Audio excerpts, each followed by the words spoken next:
பல நாளா இங்க போறதா அங்க போறதா, எங்க போனா அதிகமான சீட்டு கிடைக்கும், எங்க போனா அதிகமான பொட்டி கிடைக்கும் அப்படின்னு யோசிச்சுட்டு இருந்த தேமுதிகவோட நிலைமை எல்லாம் மாறி எங்க போனா நம்ம கட்சியாவது காப்பாற்ற முடியும் அப்படிங்கிற நிலைமையில நேத்தைக்கு திமுகவோட போய் இணைஞ்சிருந்தாங்க. சோ இந்த வைத்தறிச்சலே, அதாவது பூங்கத்தோட போன தேமுதிகவோட அந்த வைத்தறிச்சலையே இன்னும் ஜீரணமாகாத நிலைமையில இன்னைக்கு பலகூடையோட ஓபிஎஸ் அவர்கள் அறிவாலயத்துக்கு ஒரு விசிட் பண்ணிருக்காங்க. முதலமைச்சரை சந்திச்சு பேசியிருக்காங்க.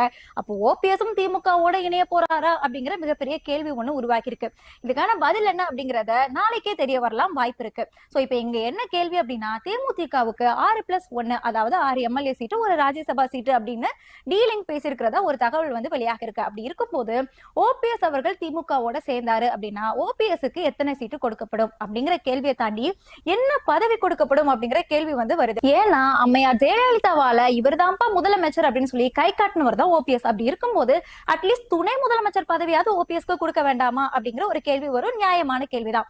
ஆனா துணை முதலமைச்சர் பதவி அந்த விபரீதமான விளையாட்டுக்கெல்லாம் ஓபிஎஸ் போக மாட்டாரு அப்படிங்கிறது ப்ரூவன் ஆயிருக்கு. ஏன்னா இபிஎஸ் அவர்கள் கிட்ட போயிட்டு என்ன வந்து அதிமுகவுல சேர்த்தா மட்டும் போதும், எனக்கு எந்த ஒரு பதவியுமே வேணாம், படுத்தே விட்டானையா அப்படிங்கிற ரேஞ்சில போய் தான் சரண்டர் ஆயிருந்தாரு. அப்படி இருக்கும்போது இப்போ அரசியல் அண்ணாதே அப்படின்னு சொல்லக்கூடிய அளவுக்கு தனியா விடப்பட்ட ஓபிஎஸ் திமுகவுல இணைச்சுக்கிட்டாலே போதும் அப்படிங்கிற நிலைமையில தான் இருப்பாரே தவிர துணை முதலமைச்சர் பதவிக்கு வந்து ஆசைப்பட மாட்டாரு அப்படிங்கிற ஒரு நம்பிக்கையுமே இருக்கு. ஏன் அப்படின்னா இந்த பக்கத்துல பிரேமலதா விஜயகாந்த் தான் துணை முதலமைச்சர் அப்படிங்கிற மாதிரியான வதந்திகள் எல்லாமே பரப்பப்பட்டு வருது. இன்னொரு பக்கம் பார்த்தோம் அப்படின்னா நம்ம ஸ்போர்ட்ஸ் ஸ்டூடெண்ட்ஸ் எல்லாருமே உதயநிதி ஸ்டாலின் அவர்கள் தான் அடுத்த வாட்டியும் விளையாட்டுத்துறை அமைச்சரா இருக்கணும் அப்படிங்கிற ஒரு ரெக்வஸ்ட் வச்சிருக்காங்க.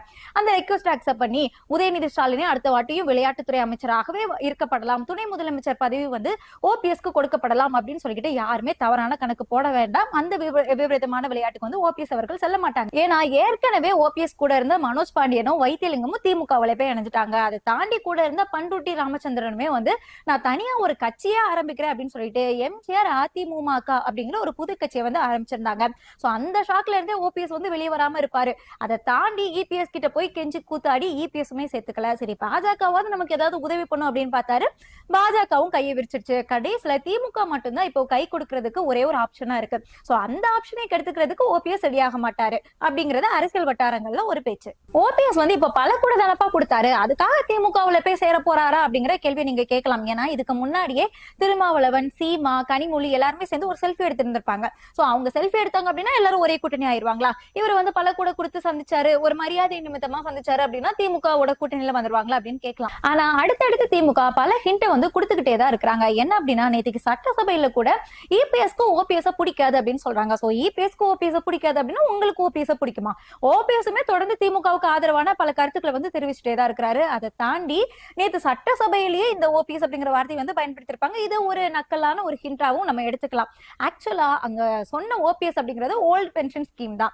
அதாவது இபிஎஸ் வந்துட்டு நீங்க பழைய ஓய்வூதிய திட்டத்தை தானே கொண்டு வரேன்னு சொன்னீங்க, புதிய ஓய்வூதிய திட்டத்தை ரத்து செய்வேன்னு சொல்லிட்டு பங்களிப்பு ஓய்வூதிய திட்டத்தை கொண்டு வந்திருக்கீங்களே, என்ன கணக்கு அப்படின்னு சொல்லிட்டு ஒரு குற்றச்சாட்டை முன்வைக்க ஆப்போசிட்ல இந்த நிதியமைச்சர் தங்கம் தென்னரசு இந்த பங்களிப்பு ஓய்வூதிய திட்டத்தை கொண்டு வந்ததே நீங்க தான் சாமி அப்படின்னு சொல்லிட்டு ஓபிஎஸ் அப்படின்னாலே உங்களுக்கு பிடிக்காதே அப்படின்னு சொல்லியிருந்தாரு. அதாவது ஓல்டு பென்ஷன் ஸ்கீம் அப்படின்னாலே அதிமுகவுக்கு பிடிக்காதே அப்படின்னு சொல்லியிருந்திருப்பாரு.